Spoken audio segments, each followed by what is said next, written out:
राधे राधे आप सभी को।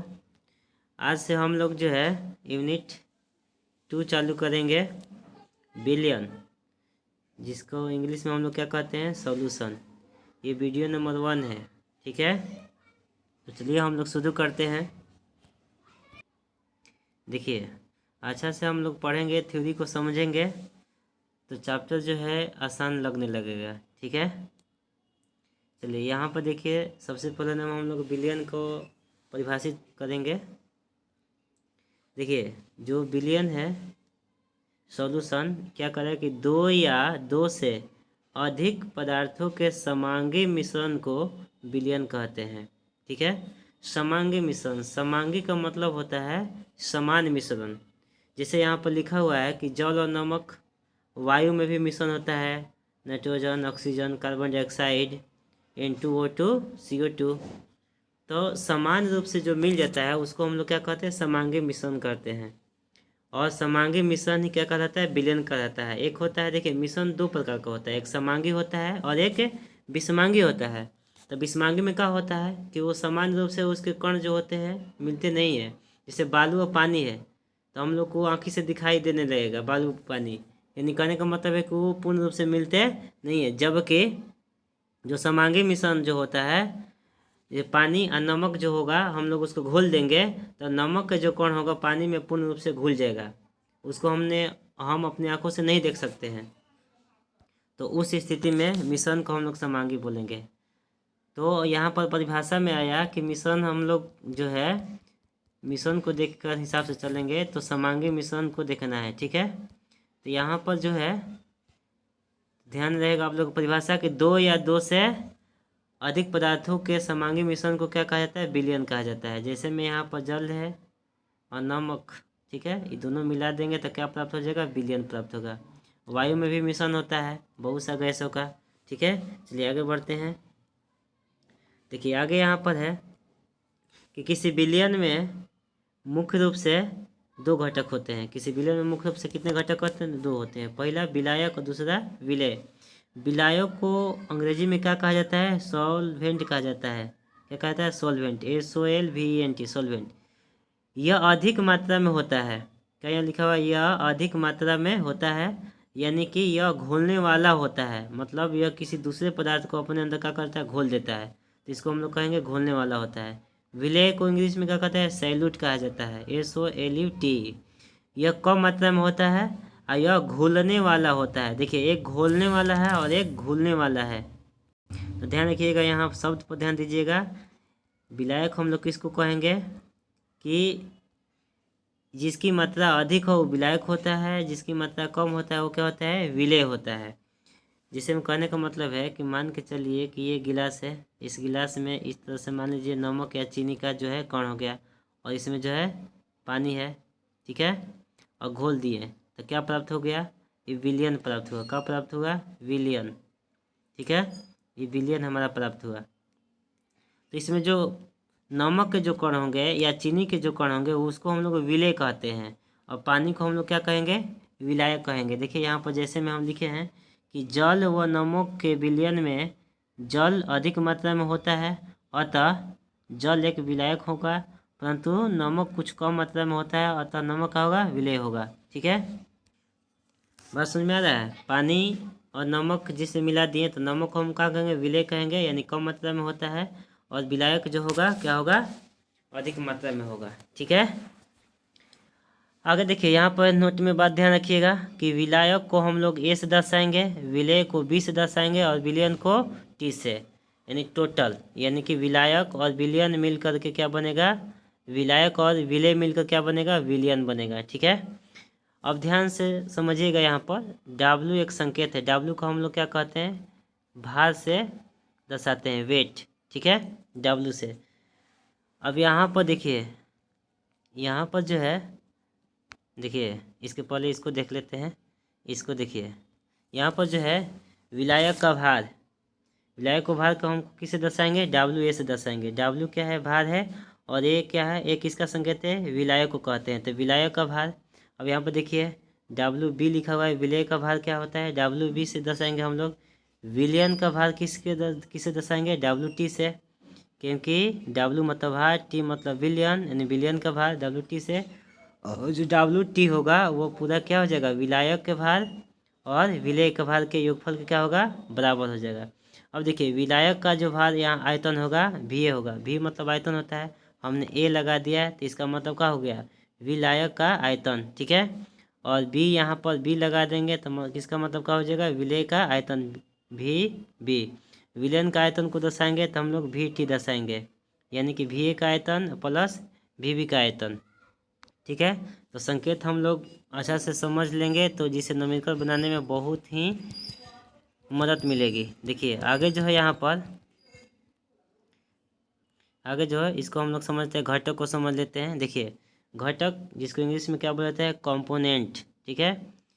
विलयन बनाने वाले पदार्थों को क्या कहते हैं, अवयव कहते हैं या घटक कहते हैं। मतलब विलयन जो भी बनता है, जिसे मान हम शरबत बनाएं तो शरबत में चीनी नमक मिला दिए, चीनी मिला दिए और पानी मिला दिए, तो घटक कितना हो गया, 3 गो घटक हो गया। तो यहाँ देखिए घटकों की संख्या के आधार पर जो विलयन होता है द्विअंगी होता है, त्रिअंगी होता है और क्या होता है, चतुरंगी होता है, ठीक है।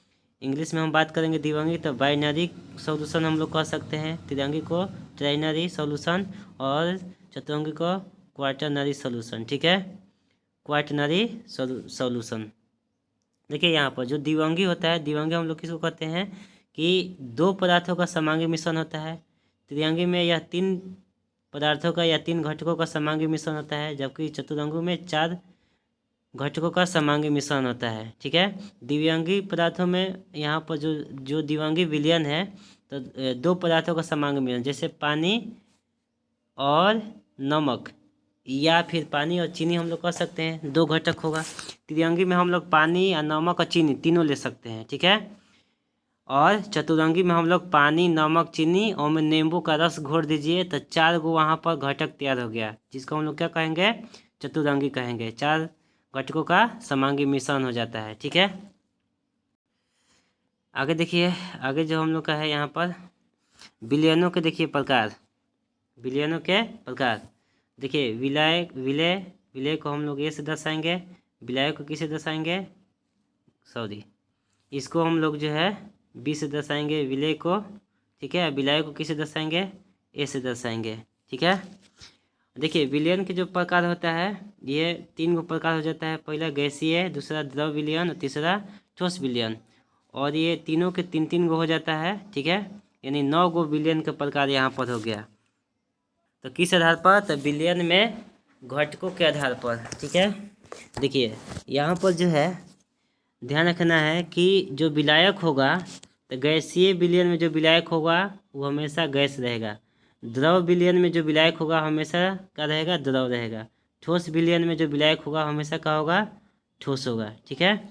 अब ये सब जो है विलय जो होता है गैस द्रव और ठोस हो सकता है। देखिए तीनों में है गैस द्रव ठोस, गैस द्रव ठोस, जबकि विलायक क्या है, गैसीय विलयन में तीनों क्या है, यहाँ पर तीनों क्या है, यहाँ पर गैस है, और द्रव विलयन में तीनों क्या है, द्रव है, और ठोस विलयन में तीनों विलायक का होगा, ठोस होगा, ठीक है। देखिए यहाँ पर जो है उदाहरण हम समझेंगे कि गैस और गैस, यहाँ पर गैस और गैस मिल करके जो विलयन गैसीय विलयन बनाता है, कौन कौन, जैसे ऑक्सीजन हो गया और नाइट्रोजन हो गया। तो ये ऑक्सीजन नाइट्रोजन गैस का मिश्रण जो हो गया तो 2 गो गैस मिल रहा है, तो 2 गो गैस में से एक विलायक होगा और एक का होगा, विलेय होगा, ठीक है। अब देखिए यहाँ पर है द्रव और गैस, तो क्लोरोफॉर्म और नाइट्रोजन गैस में मिश्रित किया जाए, ठीक है। तो क्लोरोफॉर्म हो गया और क्या हो गया, नाइट्रोजन गैस हो गया। तो द्रव के अवस्था में, लिक्विड के अवस्था में हमारा क्लोरोफॉर्म हो जाएगा यानी विलय हो जाएगा, और यहाँ पर जो नाइट्रोजन है गैस है क्या हो जाएगा, विलायक का काम करेगा, ठीक है। अब यहाँ पर देखिए ठोस, कपूर का नाइट्रोजन गैस में विलयन, ठीक है। तो गैस यहाँ पर जो है विलायक है, नाइट्रोजन गैस विलायक हो गया, और कपूर हमारा क्या हो गया, यहाँ पर ठोस है तो विलय का काम किया, ठीक है।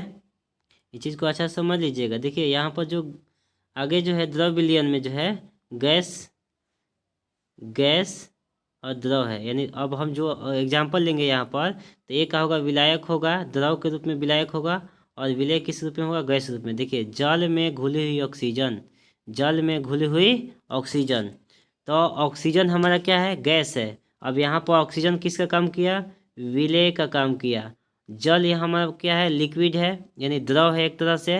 तो ये द्रव जो है किसका काम किया, विलायक का काम किया। तो यहाँ जल में घुली हुई ऑक्सीजन, ठीक है। तो जल में घुली हुई जो ऑक्सीजन है वो क्या हो गया, विलायक, और विलय यहाँ पर दोनों हो गया। तो विलय का काम किसने किया, ऑक्सीजन किया, क्योंकि ऑक्सीजन एक गैस है, ठीक है। और द्रव जो है यहाँ पर विलायक का काम किया, ठीक है। अब आगे देखिए, द्रव और द्रव में, तो जल में घुली हुई इथेनॉल, तो जल में घुली हुई इथेनॉल, इथेनॉल भी एक लिक्विड फॉर्म में होता है और जल भी लिक्विड फॉर्म में होता है, ठीक है। तो दोनों द्रव द्रव है, ठीक है। तो यहाँ पर हम लोग जल को क्या बोलेंगे, विलय, और द्रव को क्या बोलेंगे यहाँ पर, विलायक, ठीक है। तो एक है विलय और दूसरा क्या है, विलायक है। कुछ नहीं, यहाँ पर जो है आप लोग को सब दिया हुआ है। यहाँ पर ठोस द्रव में क्या होगा, जल में घुला हुआ ग्लूकोज हो गया, ठीक है। तो ठोस यहाँ पर कौन हुआ, ग्लूकोज हो गया। और जल क्या हो गया, यहाँ पर द्रव हो गया। तो द्रव हमारा विलय का काम किया, और ठोस किसका काम किया, ग्लूकोज का काम किया, यानी विलय का काम किया, ठीक है। अब देखिए ठोस विलयन में हम देखें तो यहाँ पर क्या दिया, गैस और ठोस में, गैस और ठोस। तो हाइड्रोजन का पैलेडियम में विलयन, पैलेडियम तत्व है, हाइड्रोजन भी तत्व है। तो हाइड्रोजन यहाँ पर क्या हो गया, गैस हो गया, और पैलेडियम क्या हो गया, ये ठोस अवस्था में हो गया, ठीक है।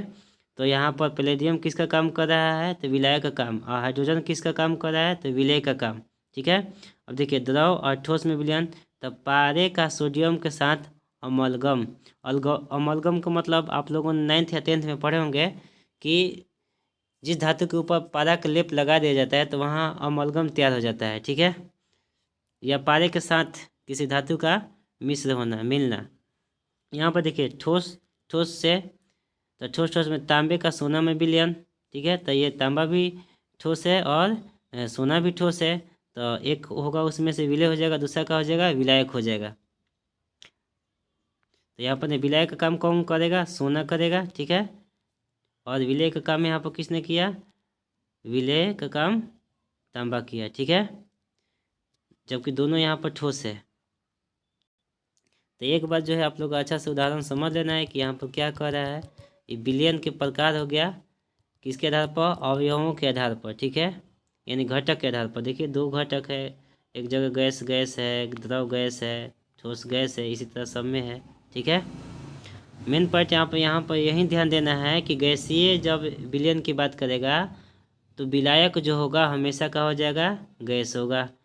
द्रव विलयन में जब बात करेगा विलायक है तो तीनों का हो जाएगा, द्रव हो जाएगा। और ठोस विलयन की बात करेगा तो तीनों का हो जाएगा, ठोस हो जाएगा।